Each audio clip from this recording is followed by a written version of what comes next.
Welcome back, everyone, to session number 5. This is session 5 of this series, all talking about where we go now, kind of dealing and how we cope and heal and be whole during this COVID-19 pandemic. This right now is kind of one of the third of 3 sessions on kind of the relational realm. We've covered the physical realm. Now we're in the relational realm. This is the third and final session on the relational realm. And so I'm gonna pass it to Wanda. There's one more thing she wants to share that we didn't say on the fourth one that she wants to make sure, and it makes for a good transition. So Wanda, take it away.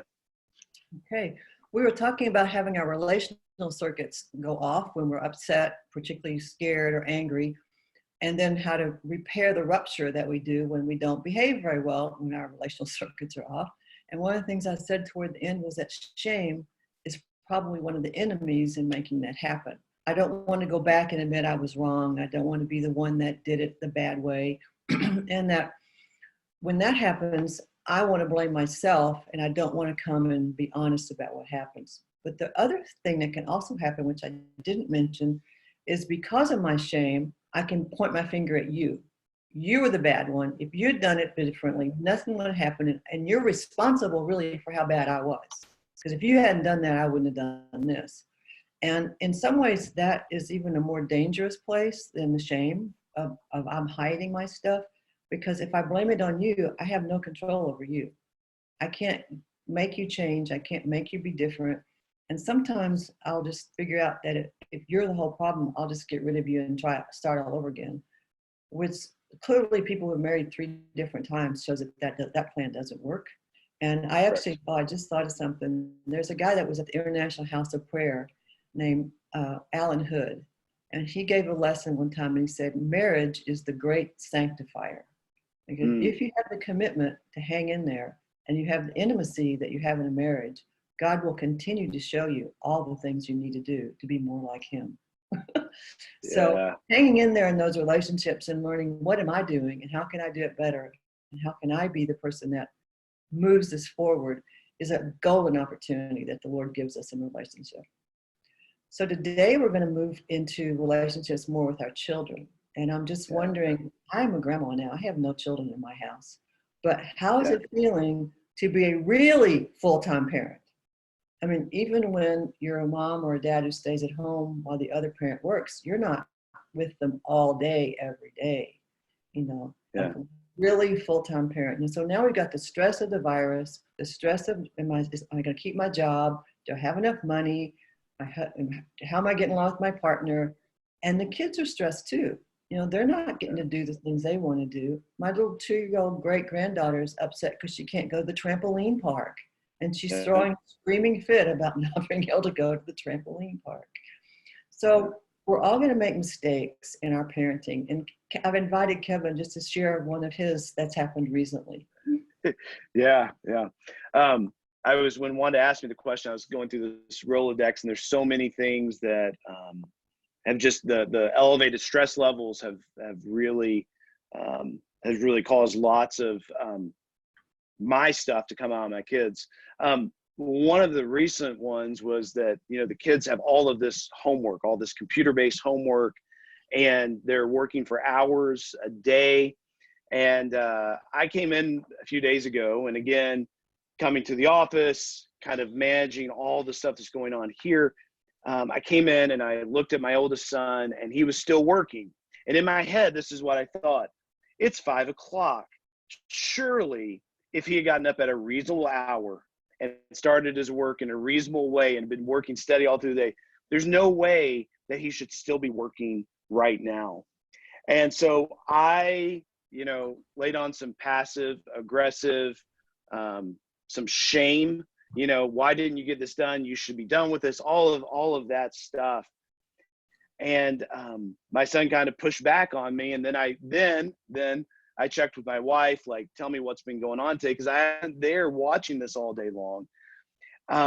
And she confirmed what he said, that he has steadily been working. There's a lot of work that he has to get done right now. And he's been working, diligently working, helping her with the 2-year-old, doing all this stuff.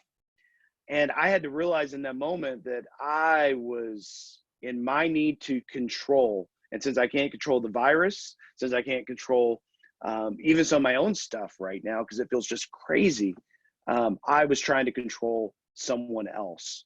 So that's one of my recent ones. But in that moment, I will say this: I'm learning and getting better at doing the apology on the back end with my kids also. Like, I was wrong, which is really sometimes hard to say to a 16-year-old, to a 14-year-old, to a 12-year-old. I was wrong. This wasn't about you. But that's one of my recent ones. Yeah. Sounds familiar to me. I'm at this stage of my life, I have what I call my failure treasure chest of and a whole set, I have a category of parenting failures that I find are helpful sometimes to share with people, and my kids still laugh about them now. But I love the way you finished with your apology, and I see that as probably one of the greatest gifts of failing as a parent. It's like we want our kids to be compassionate to others. We want them to understand things. We want them to know, figure out what happened in that problem when I got mad. We want them to know how to say, I'm sorry. And sometimes we force them to say they're sorry to their brother or sister when they're really not. But that's not teaching what we're talking about. So your son got to see you gather information, find out that your conclusion was wrong, humbly come to him and hear your apology. So that was a whole lesson and for what he will be doing with his kids. And it's a real joy to watch your kids parent well because with your grandkids. So you're setting that up. It also gives them permission to screw up. If they had their kids and the first time they blow it with them, they're going, oh my gosh, this is terrible. I'll never be able to do this. Oh, dad did this. It was okay. Mom did this. We survived. And if you think about all the things we talked about in the last lesson with rupture and repair, the relationship rupture, we did the repair, all those things that we talked about with our partners and other adults applies to with kids too. So 1, you're gonna mess up. 2, it's not a disaster. 3, it's an opportunity to really teach them to do something that you couldn't teach by just reading a book to them or telling them how to do it. And the repair, actually, you sometimes feel closer to the child or the young adult after the argument. There's a connection that you can create there. I care about you. I'm sorry I hurt your feelings. You're important to me. That you wouldn't have said that day maybe if you hadn't made the mistake. So go with it, rescue it, repair it, and enjoy the gifts of that as well. One of the things that helps us have a little more patience though with our kids sometimes is just kind of knowing what they're going through. I call that mind sight. Not just me, lots of people call it mind sight. So even taking the time to say, oh, this kid has been sitting here at the computer all day, probably. They must be really frustrated with this. They're not getting to see their friends. The basketball team's not practicing. That sometimes helps a lot. So thank you so much for sharing that story, Kevin. Is there anything else you want to say about it before I tell a story, another one? No, just one thing I will say is there's a deeper, when I hurt one of my children with my actions, it feels like an even deeper pain than hurting my wife with my actions. Which again, the shame factor that wants to shut me down becomes even greater. So even telling that story, like I feel that, and with my kids, it's deep and a little harder. It feels like to recover from. That's one thing as I continue to hear you talk, the difference between a relationship with a partner or another adult versus children. You feel it at a deeper level because they're a child, not an adult. Yeah, that's so true. We feel like we kind of beat up on this innocent victim once it's over. They don't feel so innocent when they're doing whatever they're doing. But when it's over, It's like, oh my gosh, how could I have done that, said that? Yeah. So teaching them to deal with that by our example is a real gift to them as well. And I'm okay and you're okay and I love you. Um, Yeah. Yeah. One of the things that I've learned that really helps me is when I have an understanding of what a child has been through. And I'm going to tell you a story that I got extra bonus help with because it was a grandchild and not a child. I don't think I would have done it nearly as well because I did good in this situation. But I wanted to just give you the example. About in October, my son, who has three sons, 9, 12, and 3, he and his wife went to Italy for 2 weeks. And in retrospect, that was probably longer than the 3-year-old was really ready for at the time, but it seemed fine at the time. And my husband and I were there during that time to take care of them. Well, 2 or 3 days after mom and dad are gone, the 3-year-old gets really sick. I had to take him to the doctor. He had a respiratory thing. It wasn't the flu, but and every time he'd cough hard, he'd throw up, and he had a temperature, and he's just really miserable. And we're trying to let him talk to mom a little bit on video, video chat with her, but he was just not doing well. And he'd been sick for a few days, and he finally recovers from that. And he just was having a hard time, of course. He hasn't seen his mommy. And then one morning, about day 10, he gets up in the morning and I fix his Cheerios. I set them on the table like I normally would and pour the milk the same amount in the bowl he likes and set it there. And he looks, I go back to the kitchen sink and I hear this noise and it's just the thud, and he knocked the whole Cheerio box off and hit the wall. And it was like, oh, so I walk over and goes, don't want Cheerios. Okay. All the sick, the throwing up, the not seeing mom is like, this little guy has had it.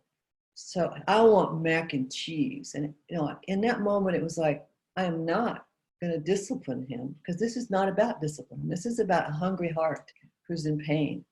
Yeah. So I just happened to have a leftover bowl of mac and cheese from dinner the night before, a little Pyrex bowl. I started to put it in the microwave. No hot. I mean, it was not no yes, no please, no. Okay. And I pulled it out. I helped him feel it. It's still cold. I put it on the table, walked back to the sink. And about a minute later, I heard the mac and cheese hit the floor and looked over, and there's macaroni and cheese and glass and Cheerios all over the floor. And it was like, my heart just went out to him. This little guy is just toast. So I called his big brothers because he didn't want me. I was the bad guy. If I wasn't there, mom would be there. So I called his brothers, who are amazing at taking care of him. I said, hey guys, he needs you. Pick him up so he doesn't get in the glass because he's barefooted. Take him to the living room, find his very favorite video and hold him. It was basically the directions that I gave him. And they went and took him away. And I spent an hour cleaning up macaroni and cheese and glass. But would that have been helpful at that moment to have disciplined him? No, you can't have it. No, you need to do this. Not at all, because it wasn't coming from disobedience. It was coming from pain. It was coming from hurt, from loss. He was totally dysregulated emotionally because all his normal wasn't there. So I just felt really blessed that God showed me. When I was probably, if he had been my first 3-year-old, I probably would have done it really differently, because we were really into the, don't reward bad behavior. It would have been rewarding bad behavior to have given him what he needed, the macaroni and cheese, or a video. When you throw macaroni and cheese around, you get to watch a video. No, he needed his needs met at that time and to be cared for and loved. But the best part of the story for me is, Kevin and I talked about it earlier, is that I see that that's exactly what God does with us. Because he is omniscient, he knows every single part of my history, my childhood, my trauma, my pain that feeds a situation. He knows what's happened to me today. He knows the history of the relationship that I'm blowing it in. And he just has that same, oh, honey, you're really hurting, aren't you? Instead of shaking his finger at me and saying, I think I'm going to punish you for that. So I have that story. I'm telling you partly because I want you to know that whatever you do with your kids that you might judge yourself very harshly for, there's a story. And your Heavenly Father knows what that story is when you do it. And there'll be a day that you'll put that story in your failure treasure chest and share it with someone else who really needs to hear it because they're dealing with their shame. So I give you permission to not be perfect, you know, because you're not going to be. Yeah. Kevin? Yeah. Mhm. And in that moment, that's what, when you were talking earlier about having mind sight to see the other person, I mean, that in that moment, you saw your grandson from a different, you saw it from his perspective of his needs, his hurts, his desperation, and not from how it was inconveniencing you. Right. So I think one of the things I really want to give you permission to do is love yourself well, and which means to forgive yourself, to be gentle with yourself. And the more you do that, the more capacity you'll have to not find yourself in a Julian situation where you're just totally empty. So when you think about, if I don't take care of myself, if I don't get enough sleep, if I don't feed myself well, if I don't get some exercise, I'm going to be an empty shell. Then you'll fall off that cliff really fast. So every time you take care of yourself, you're investing in the well-being of everyone in your family. And you're also teaching them to do it. If you don't get enough sleep, then they go, oh, it's fine, my mom didn't do that, or my dad didn't do that. Yeah. So you actually are modeling self-care for them. But so I give you permission, Dr. Wanda Morgan gives you permission to take care of yourself, to fill up your tank when you need it. I also give you permission to cut corners in ways you might not. Like, one of my favorite things when my husband was out of town was look at the kids and say, guess what? We're having Cheerios for dinner. And they were thrilled. And it took, all I do is pour Cheerios and wash 2 bowls. That was all the energy I had. You could let them wear dirty clothes. You could let them sleep in the same pajamas tonight that they wore yesterday and all day long, because it's just not worth having that fight with the 4-year-old. Just not worth it. And just to be silly, you know, just be silly. We were putting birthday masks on our face last night like they were respirator masks because it was my son's birthday. Those little pointed things, you know. Just be silly and laugh with them about silly things. You know, if the egg falls on the floor, make it a science project. So just whatever you can do to relieve the stress. Go ahead. And I mean, I think, again, this is how having that space, creating that space from a physical standpoint allows you to be more present relationally with the people that matter to you most. And if it's not taken care of, then you walk into these relationships with a deficit. And so sometimes taking the time for yourself, making time for exercise, to be outside, to be quiet, to breathe deep, is not only a gift to you, but it's a gift to them, and to your household. And again, this transitions. There's a method behind this kind of this madness here of starting with the physical, moving to relational. Because again, this picture, especially the story of Julian, sets us up well to talk about how we stay connected spiritually to God during this time. And I think one of the things that I just want to highlight again that you said, Wanda, that's super important to say here and to think about as we transition to the next, is that God is not looking at us, shaking his finger, saying, how dare you, get your act together, don't have emotions, don't have this, don't have this, don't have this, you're horrible, throwing shame on us. But instead, a loving father who's saying, I feel your pain. I see that you're hurting, and I'm willing and wanting and able to provide for you in ways that is beyond anything that you can imagine. But, you know, so understanding the very heart of God, I think kind of leads us into a place of how we deal with the spiritual realm during this time. So, Absolutely. Yeah. Anything else you want to say about the relational component before we kind of wrap this up? Just that God made us to be in relationships, and he does them perfectly, and we don't, but they're very important, and we probably can't invest our time, energy, and money in anything that's more important than making those work, whatever it takes. Good word. Good word. Well, thank you again, Wanda. And again, this is session 5. We'll be back with session 6 soon. And I also want to say right now, take a moment and just say, if there are questions or things that come up for you as you watch this, one of the things we've talked about is kind of collecting those. And when we get done recording the set videos that we're going to record, maybe having a Q&A. So if there's things that come up and you go, hey, Wanda, I heard that story about Julian, but what about this? You know, get those questions to one of us. Make a comment someplace. We'll collect those and try to answer those questions for you as we wrap this up. So again, thank you, Wanda, for your time. Thank you for everyone who is watching. And we will see you back for the next session. Have a great day. Thanks.